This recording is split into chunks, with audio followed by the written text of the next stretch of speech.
Welcome back to another video. This one is how to set goals and crush them. With the New Year's coming up, you're going to hear a lot of people setting a lot of goals, and after a month, none of them are going to do it, or 99% of the people won't do it. And I kind of broke down in 7 different steps how to set goals and accomplish them. So, step number 1 is identifying the actual goal. So you kind of got to get specific in exactly what you're trying to do. If your goal is to lose weight, set a number of how many pounds you want to lose. If it's to have more money, then set an amount that you would want. So when you identify it, you have a clear vision of what you want to achieve.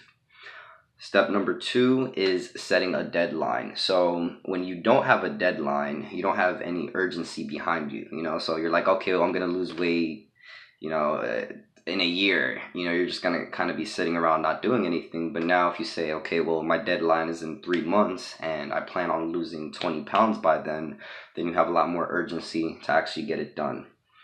So step 3 is listing objectives needed to accomplish goals.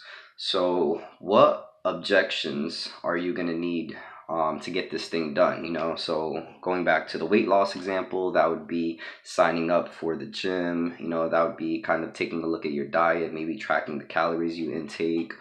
If it's more money, it would be identifying more ways to increase your revenue and so forth. So the next one is write down obstacles that can get in the way. So as you are putting together your list and your goals, you kind of want to know already what do you think is going to get in the way. If you're like an anxious eater, and your objection is to lose weight, try to find ways to get out of situations that are going to make you more anxious. And if your goal is to save money and you spend it a lot, or you like going out too much, kind of identify that. So anytime that these obstacles do arise, you kind of are familiar with them, and you know that they're there, and you kind of work on overcoming those. Now number 6 is actually is number 5, identify people and things to overcome obstacles. So not only are you writing down what could prevent you from reaching your goal, but also counter it by putting how you could overcome those with certain people. So if you want to skip the gym, have a friend that's going to motivate you to go there. Then yeah, that's pretty self-explanatory.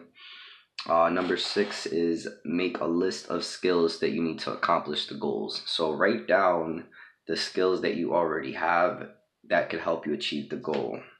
For example, for the making money, let's say you're really good at lawn work, and you decide, okay, well, maybe I can make some extra money doing lawns, or trimming some hedges, because that's already a skill you already have.